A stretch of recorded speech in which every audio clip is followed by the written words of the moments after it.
Welcome to Women Who Kick Class, the podcast that dives into the fearless women who changed history and the fights that are still shaping our world today. From suffragists to civil rights activists, these women refuse to back down, breaking barriers and demanding change. And now, here's your host, an advocate, a storyteller, and a woman who kicks class herself, Ann Potenza. Ida Bell Wells Barnett was an American investigative journalist, a sociologist, an educator, and a leader in the civil rights movement. She was one of the founders of the NAACP and dedicated her career to combating prejudice and violence and advocating for African American equality, especially for women of color. Ida exposed the brutality of lynching. Throughout the 1890s, Ida documented the lynchings of African Americans in the United States. She wrote for articles and pamphlets such as Southern Horrors, Lynch Law in All Its Phases, and also for The Red Record. Through her writings, Ida exposed the brutality of lynching and analyzed its sociology, arguing that whites used lynching to terrorize African Americans in the South because they represented economic and political competition, and thus a threat of loss of power for whites. Ida aimed to demonstrate the truth about this violence and advocate for measures to stop it. Ida Bell Wells was born the oldest of 8 children on the Bowlings farm in Mississippi in 1862. Since both of Ida's parents were enslaved when she was born, she was also enslaved. But while she was in her youth, the Emancipation Proclamation happened, so her family soon found freedom. It was after emancipation that her father became a trustee at Shaw University, which is where Ida enrolled for an education. But when she was only 16 years old, both of her parents and one of her brothers died in the yellow fever epidemic, and it was up to Ida how to take care of the rest of her siblings. Her relatives wanted to separate the siblings and have them be raised in different homes, but to keep her younger siblings together as a family, Ida found work, and as she worked during the week as a teacher, she was fortunate to have her paternal grandmother and other relatives help with her siblings so that she was able to keep the whole family together. Ida was able to do this for about 2 years until her grandmother and her aunt passed away. And so she took her 2 youngest sisters and moved to Memphis, Tennessee, where she could get other work in one of the schools there. So she would teach during the school year, and over the summer session, she studied at Fisk University, which was a historical Black college in Nashville, Tennessee. And she also attended Lemoyne Owen College, which was a historic Black college in Memphis. Ida held strong political opinions and provoked many people with her views on women's rights. There was one time when she was riding the railway and a train conductor ordered her to give up her seat in the first-class ladies' car and move to the smoking car, which was already crowded with passengers. Ida refused to give up her seat, and the conductor and 2 men dragged her out of the car. Well, she wrote a newspaper article about the way she was treated on the train for a Black church weekly called The Living Way, and she gained quite a lot of notoriety from this article. And she hired an African-American attorney to sue the railroad because of the treatment, but the attorney was paid off by the railroad, so she found a white attorney to take on her case. And she won the case, but the railroad appealed to the Tennessee Supreme Court, which overruled the decision. And when she found out that she lost the court case, she responded, "I felt so disappointed because I had hoped such great things from my suit for my people. Oh God, is there no justice in this land for us?" Ida continued teaching elementary school while also becoming very active as a journalist and a writer. She accepted an editorial position for a small Memphis newspaper called the Evening Star, and she continued writing for The Living Way under her pen name Iola.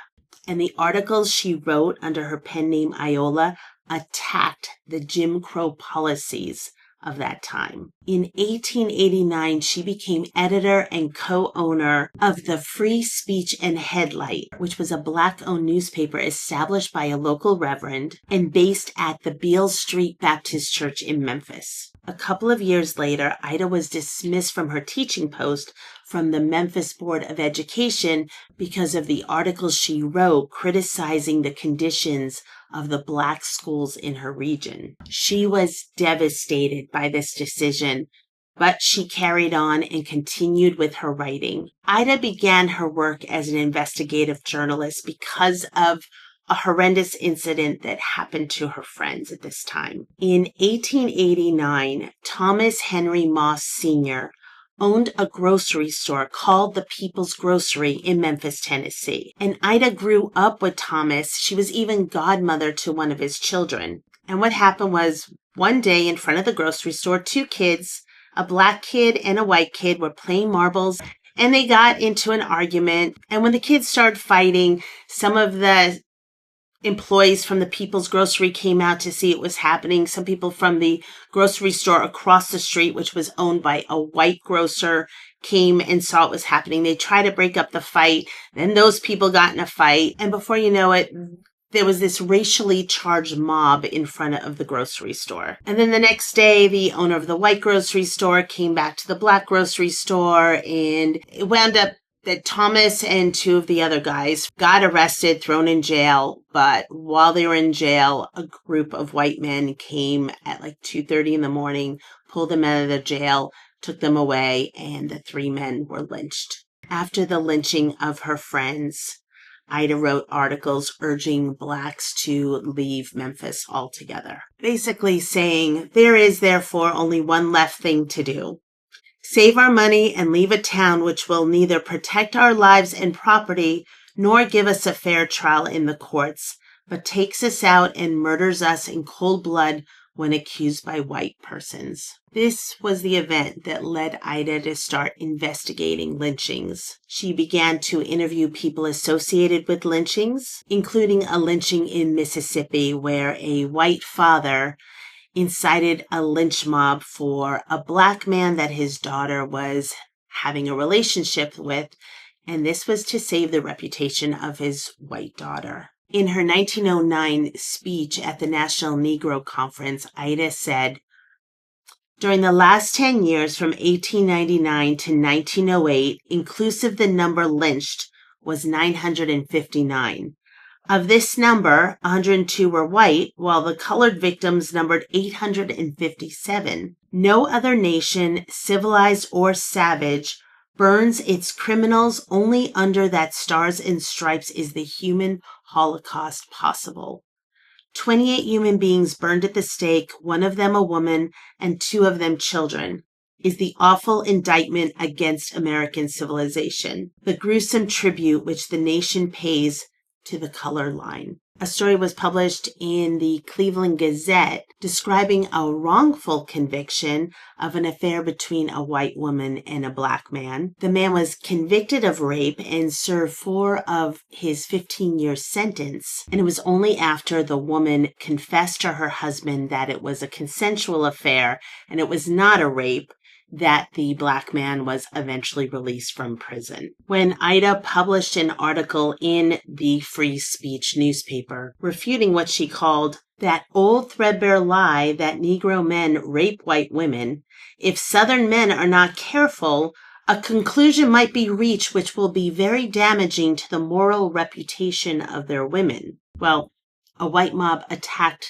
the Free Speech office after this article came out and destroyed it. Luckily, Ida was out of town when this happened, but unfortunately, she was never again able to return, and she moved to New York where she could continue her anti-lynching writing. Ida began to publish her research on the lynchings in a pamphlet called Southern Horrors, Lynch Law in All Its Phases. Having examined many accounts of lynching due to the alleged rape of white women, she concluded that Southerners accused black men of rape to hide the real reasons for lynchings. The first was black economic progress, which the white Southerners saw as a threat to their own economic progress. And second, white ideas of enforcing black second-class status in society. So in this period at the turn of the century, starting in Mississippi around 1890, there were laws passed to disenfranchise black voters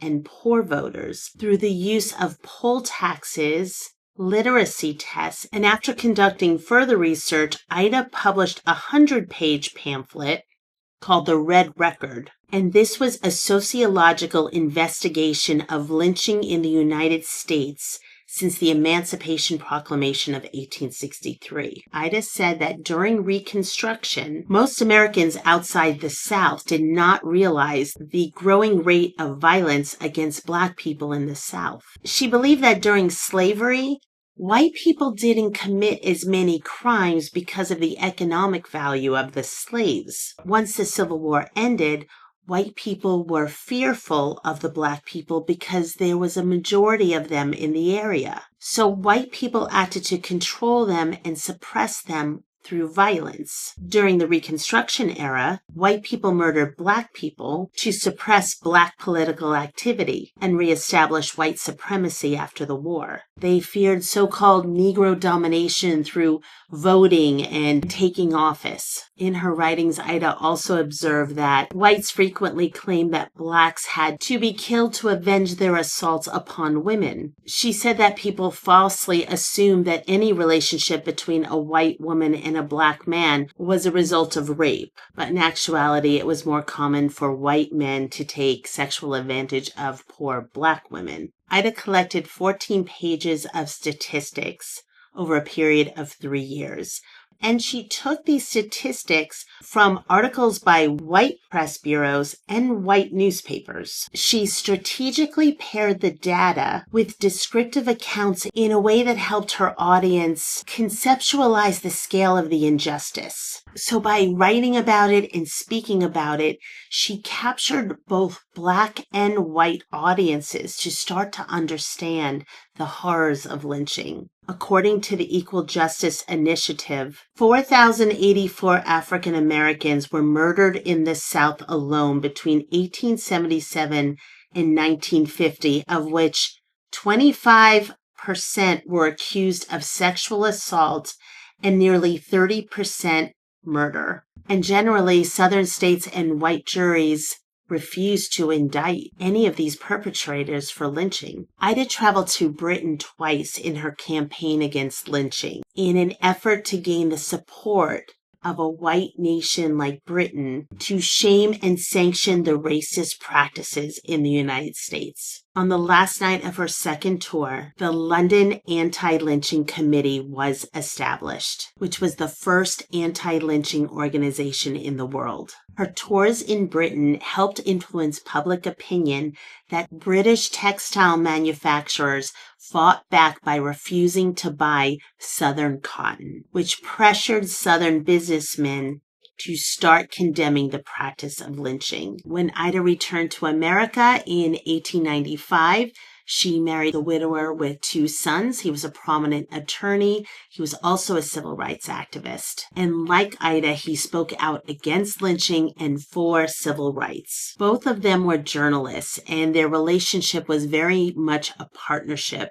The two of them had met in 1893 while working on a pamphlet describing the lack of Black representation at the World's Columbian Exposition Fair. Ida's husband founded the first Black newspaper in Chicago called the Chicago Conservator, where she assumed the role of editor after their marriage. While living in Chicago, Ida also organized the Women's Era, which was a first-of-its-kind civic club for African American women in the Chicago area. Ida, her husband, and some of their friends from their Bible study group also founded the Negro Fellowship League, which was the first settlement house in Chicago. The organization rented space, and it served as a reading room, a library, an activity center, and a shelter for young Black men in the community at a time when the local YMCA, the Young Men's Christian Association, did not allow Black members. The Negro Fellowship League also helped with job leads when new arrivals from the southern states came to Chicago during the Great Migration. And it was during this time that Ida also advocated for women's suffrage and supported the Republican Party of Illinois. Ida focused her work on Black women's suffrage at a time when Chicago was starting to enact partial women's suffrage. So partial suffrage meant that the women could vote for some things in the state, but other things they still weren't able to participate in. But this idea of partially being enfranchised inspired Ida and some of the women locally to start the Alpha Suffrage Club in Chicago in 1913. It became one of the most important Black suffrage organizations in the area, and its goals were to further the voting rights of women, to teach Black women how to engage in civic matters, and to work to elect African Americans to city offices. It was also during this time that NASA, the National American Women's Suffrage Association, was organizing the first Women's March Parade in Washington, D.C. in 1913. And because of Ida's membership in the Alpha Suffrage Club, she was invited to take part in the Women's Procession March. However, on the day of the march, when Ida and the other members of the Alpha Suffrage Club showed up to march with the other members of NASA, they were told to walk at the end of the parade as a colored delegation because there were members of the NASA organization that were afraid to upset the Southern white delegates that were there to walk with them. So what did Ida do? She didn't go to the back of the line and walk with the color designated suffrage women. She waited on the sidelines, and when the Chicago suffrage women passed by where she was standing, she walked right on in amongst them and grabbed the arms of her sisters who wanted her to walk with them, and they all marched together in the Women's March of 1913.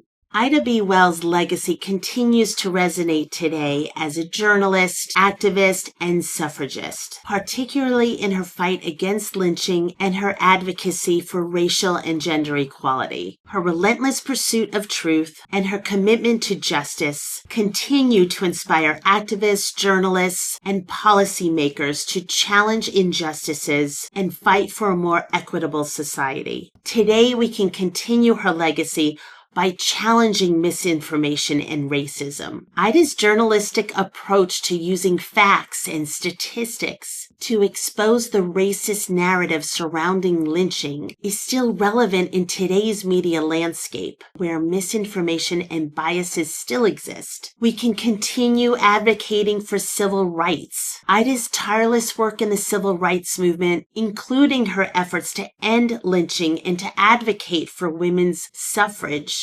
continues to inspire activism and social justice, and we can keep inspiring Black investigative journalists. Ida set a precedent for Black investigative journalists to center their work around activism and influence American life. We can continue highlighting the ongoing struggle for equality. Ida's legacy reminds us that the fight for racial and gender equality is not over, and that we must continue to strive for a more just and equitable society. And finally, promoting social justice. Ida's commitment to social justice, exemplified by her work against lynching and her advocacy for education and voting rights, serves as a model for contemporary activists seeking to create positive change. If Ida B. Wells' story inspires you, I hope that you will share this episode, talk to others about it, find inside of you what connects to Ida and continue in her footsteps. And I hope that you'll join me next week when we explore the life story of suffragist Jane Addams. I'm Ann Potenza, and until then, keep kicking glass. Thanks for listening to Women Who Kick Glass. Be sure to follow and subscribe so you never miss an episode. To learn more, contact the show. Visit womenwhokickglass.com. Until next time, keep kicking glass.